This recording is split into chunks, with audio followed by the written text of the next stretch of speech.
ভালো লাগার সময়গুলো কেন জানি খুব দ্রুত চলে যায়, কেমন এক পলকেই হারিয়ে যায়। কিন্তু কেন কেন থাকে না সব সময়?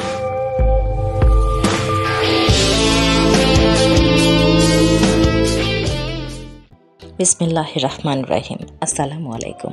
আশা করি যে যেখানে বসে আমার ভিডিওটি দেখছেন আপনারা সকলে ভালো আছেন। আলহামদুলিল্লাহ আমিও ভালো আছি। আমি বলেছিলাম এবারের ঈদকে কেন্দ্র করে আমি কয়েকটা পর্ব আপনাদের জন্য আপলোড করব। তো আজকের পর্বটা হচ্ছে দ্বিতীয় পর্ব। আমি গত পর্বে কিছুটা সময় আপনাদের সাথে শেয়ার করেছিলাম আমার সময় থেকে। আমি বলি সবসময়তে, আবারও বলছি, আসলে আমার এই ভিডিওগুলো করা আমার স্মৃতিগুলোকে ধরে রাখার জন্য। কেননা একটা সময় আসবে যখন স্মৃতিশক্তি কমে যাবে, আস্তে আস্তে হয়তো অনেক কিছু ফিকে হয়ে যাবে, কিন্তু যখন এই ভিডিওগুলো সামনে আসবে অনেক ভালো লাগা কাজ করবে। এমনটা হয় গত বছর বা তার আগে, বা আমি যখন একদম স্টার্টিংয়ে ইউটিউবে যে ভিডিওগুলো দিয়েছিলাম, অনেকগুলো ভিডিওই আছে যেগুলো আমি হয়তো বা মনে নাই, আমার সেই ইনসিডেন্টগুলো বা আমার সেই সময়কার মুহূর্তটা হয়তো আমার এভাবে করে মনে নাই। যখন আমি ভিডিওগুলো দেখি তখন যেভাবে সামনে আসে, এই জন্যই মূলত ভালো লাগার স্মৃতিগুলোকে এভাবে সংরক্ষণ করতে আমরা যারা ইউটিউবিং করি বা আমরা যারা স্মৃতি ধরে রাখতে পছন্দ করি, তারা এভাবেই আমাদের সময় থেকে কিছুটা সময় বের করে নিয়ে আপনাদের সামনে ভিডিওগুলো নিয়ে আসি। কখনো কখনো হয়তো আপনাদের ভিডিওগুলো ভালো লাগে, আবার কখনো কখনো ভালো লাগে না। সবার যে ভালো লাগবে এমনটাও না, আবার অনেকের হয়তো ভালো লাগে। এই ভালো লাগাটুকু নিয়েই আসলে আমরা সামনের দিকে এগিয়ে চলতে চাই এবং সামনের দিকে এগিয়ে যাই বলেই আমরা কন্টেন্ট ক্রিয়েটর যারা থাকি তারা কিন্তু ভিডিও মেক করি আপনাদের জন্য সময় ব্যয় করে। সে যাই হোক, আমি আজকে দেখেন আপনাদের সামনে যে ভিডিওটা নিয়ে আসছি সেটা কিন্তু মূলত যশোরের বেশি সময়টা জুড়েই রয়েছে। কেননা আমি 27 তারিখে যশোরে যাই এবং 28 এবং 29 এই দুটা দিন আমি যশোরে থাকি। যেহেতু ঈদের আগে আমি চেষ্টা করেছিলাম যতটা সম্ভব সময় দেবার এবং টুকটাক কেনাকাটা যা ছিল পরিবারের জন্য আমি করার চেষ্টা করেছি। হয়তো বা সবার পছন্দ হবে না বা পছন্দ হবে, আসলে আমরা তো সবাইকে খুশি করতে পারি না, এটা সম্ভব না। তারপরও আমাদের চেষ্টা থাকে যতটুকু সম্ভব হ্যাপি করার ফ্যামিলি মেম্বারদের। তবে এই যে যশোরে যে এই জায়গাটা আমি দেখেন আপনাদেরকে দেখাচ্ছি, এই জায়গা দিয়ে যখনই আমি যাই তখন কিন্তু ভিডিও করি, কেননা এই বিল্ডিংটা দেখতে ভীষণ ভালো লাগে। তো প্রত্যেকবারই আমি ভিডিওটা করি এবং আপনাদের সামনে তুলে ধরার চেষ্টা করি। কিন্তু আমার মনে হয় আমি যদি থেমে ভিডিওটা করতাম তাহলে আরও বেশি সুন্দর আসতো। কালেক্টর ভবনের যে চিত্রটা অনেক সুন্দরভাবে আপনাদের সামনে তুলে ধরতে পারতাম।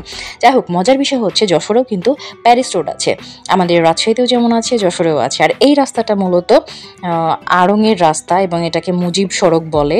তো আমি এক ফাঁকে এসেছিলাম আড়ংয়ে, গিয়েছিলাম আমার স্যান্ডেল নিব বলে এবং যথারীতি আমি পাইনি। তো তারপরও একবার অন্তত আমি আড়ংয়ে যাই, চেষ্টা করি। আমার স্যান্ডেল শুধুমাত্র আমি আড়ং থেকেই পরতে পারি, এছাড়া পারি না। আমার আসলে একটা অ্যাক্সিডেন্ট হয়েছিল, তারপর থেকে আমি সব স্যান্ডেল পরতে পারি না। তো এই জন্যই 2015 সালের পর থেকে আমি একই ডিজাইনের স্যান্ডেল প্রতিটা সময়তেই পরি এবং এটা তিনটা কালারই আমার পরা হয়ে গেছে। তো দুর্ভাগ্যজনক হলেও সত্য, এবার আমি আমার সাইজের মানে পায়ের যে সাইজ সে অনুযায়ী আমার স্যান্ডেলটা পাইনি। সো আমার এবার ঈদে আর আড়ং থেকে স্যান্ডেলটা কেনা হয়নি। যখনই পারবো তখন কিনে নিব। আমার সাথে সঙ্গী হয়েছিল সোনিয়া আপু, উনি আমাকে যথেষ্ট সময় দেয়। আপুকে আসলে কি বলবো, আপুকে বলার কোনো ভাষা আমার নাই। আমার ছোট বোন থাকলে যা করতো হয়তো বা তার থেকে আরও বেশি করে সোনিয়া আপু আমার জন্য। অসম্ভব ভালো একটা মনের মানুষ। আপু আপনার জন্য দোয়া, অন্তরের অন্তঃস্থল থেকে। আপনি অনেক ভালো থাকবেন, ভালো করবেন, এটা সবসময় কামনা করি। তো আপু গিয়ে জিজ্ঞাসা করছে আমার পছন্দের স্যান্ডেলটার সাইজ আছে কিনা, তো নাই। যথারীতি মন খারাপ করে এখন আমরা বেরিয়ে যাব। আর আড়ংয়ে আসলে প্রচণ্ড ভিড় ছিল, আর ওই জন্য অন্য তেমন কোনো কিছু আর দেখা হয়নি। সময়গুলো এত দ্রুত চলে যায় যে আমরা চাইলেও সময়গুলোকে কেন জানি ধরে রাখতে পারি না।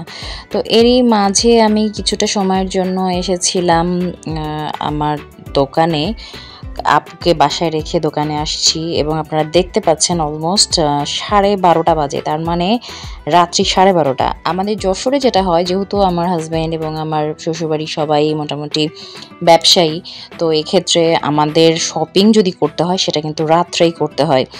তো এই জন্য অবাক হবার কিছুই নেই, আমরা এই সময়তেই বেরিয়েছিলাম এবং যেহেতু কিছুটা সময় পেয়েছি, তো আমাদের যে গ্লাসগুলো আসছে নতুন, তা আমি ভাবলাম এই সুযোগে একটু ছোট্ট ভিডিও করে রাখি। ভালো লাগে আমার এটা দেখতে, এবং রনির অনেক পছন্দের এবং শখের এই দোকানটা, আমাদের নতুন দোকানটা। রনি তার ইনোভেটিভ যে চিন্তাধারা ছিল সেটা দিয়েই এত সুন্দর করে মাশাল্লাহ সাজিয়েছে, ভালো লাগে। আসলে রনি এখন পরিশ্রম করে, যথেষ্ট চেষ্টা করে, তারপরও বাকিটা তো আল্লাহ ভরসা, আল্লাহর ইচ্ছায় আমাদের সামনের দিনগুলো যাবে এবং যাচ্ছে। আল্লাহ পাক আমাদের সবাইকে ভালো রাখুক, সুস্থ রাখুক, এইটুকুন দোয়া এবং কামনা করি সবার জন্যই। আপনারাও আমাদের জন্য দোয়া করবেন। আর যারা এখনও আমার চ্যানেলকে সাবস্ক্রাইব করেনি তারা প্লিজ পাশে থাকা বেল আইকনটি প্রেস করে আমার চ্যানেলকে সাবস্ক্রাইব করে আমার সাথেই থাকবেন, আর নোটিফিকেশনটা অন করে রাখবেন যদি আমার ভিডিওগুলো আপনারা সাথে সাথে দেখতে চান। 30 তারিখ সকালে ট্রেনে যেহেতু আমি রাজশাহী চলে যাব, তার মানে এই রাতটুকুই আমার জন্য শেষ রাত্রি হতে যাচ্ছে ঈদের আগে যশোর শহরে। তাই এই যে মোটামুটি 1টা বেজে গিয়েছে, এখন আমি যাচ্ছি রানা ভাইয়ের দোকানে, ওখান থেকে পাঞ্জাবি নিব এবং তারপর বাসায় যাব। আমি ধরে নিয়েছি 2টোর মধ্যে হয়তো বা আমরা বাসায় পৌঁছে যাব ইনশাল্লাহ। তবে এই সময়টুকুর মধ্যে একটু বেশ তাড়াহুড়া ছিল, এবং এখানে একটা গাড়ি দেখতে পাচ্ছেন, ওই যে থানার সামনে একটা অ্যাক্সিডেন্ট হয়েছিল ঘুপে।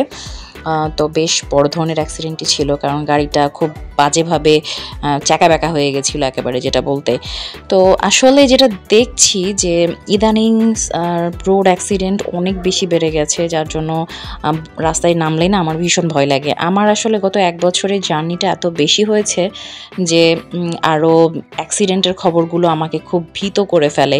হায়াত মত তো আসলে আল্লাহ পাকের হাতে, আমাদের মৃত্যু কখন হবে আমরা কেউই জানি না, এবং আমরা যে বেঁচে আছি এটাই হচ্ছে অস্বাভাবিক, মরে যাব এটাই স্বাভাবিক।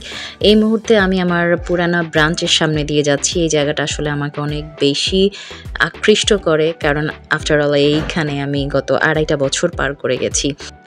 দেখতে দেখতে যশোরে নির্ধারিত 2টো দিন কিন্তু আমার শেষ হয়ে গিয়েছে, এবং আজকে এই যে দেখতে পাচ্ছেন সকাল 7টা 27 মিনিটে আমি অলরেডি রাজশাহীর উদ্দেশ্যে রওনা দিয়েছি এবং যশোর স্টেশনে এসে পৌঁছেছি। এবং আজকে যেটা আমি দেখলাম, একদম রাইট টাইমে ট্রেনটি স্টেশনে এসেছে এবং আলহামদুলিল্লাহ সময় মতোই ট্রেনটি ছেড়ে গেছে। স্টেশনে অপেক্ষা করছি আমি, আমার মেয়ে এবং আমার হাজব্যান্ড আছে। তো আমার মেয়ে যে দাঁড়ায় আছে সে অধীর আগ্রহে অপেক্ষা করছে, নানা বাসায় যাবে, তাই ওই যে যশোর জাংশন দেখতে পাওয়া যাচ্ছে। কিছুক্ষণের মধ্যেই ট্রেনটাও স্টেশনে চলে আসবে, অ্যানাউন্সমেন্ট অলরেডি হয়ে গিয়েছে। আজকে দেখেন একটু ওয়েদারটাও কিন্তু কুয়াশা কুয়াশা দেখতে পাচ্ছেন, কেমন ধোঁয়াশা ধোঁয়াশা টাইপের। তো এই স্টেশনটা আমাকে অনেক কিছু মনে করিয়ে দেয়, কেননা গত 2.5 বছর এই স্টেশন থেকেই আমি রাজশাহীতে যেতাম আর আসতাম। আমার জার্নিটা আসলে 2021 সালের সেপ্টেম্বর থেকেই শুরু হয়ে গিয়েছিল। তো যাই হোক, ভালো লাগে জার্নি করতে পারি বলেই হয়তো বা আল্লাহ পাক আমাকে যে এত জার্নি করায়। দোয়া করবেন আপনারা আমার এই জার্নিটা যেন কিছুটা কমে আসে, আগামীতে আল্লাহ পাক যেন সহায় হয়, এবং সবথেকে বড় কথা কি, রিজিকের মালিক তো আল্লাহ। আমরা শুধু চেষ্টা করে যেতে পারি, বাকিটা আমাদের সাথে যেটাই হবে না কেন আল্লাহ পাক যেটা আমাদের জন্য মঙ্গলকর মনে করবেন সেটাই আমাদের সাথে করবেন। আলহামদুলিল্লাহ আমরা সেটা নিয়ে খুশি থাকবো, খুশি থাকার চেষ্টা করি।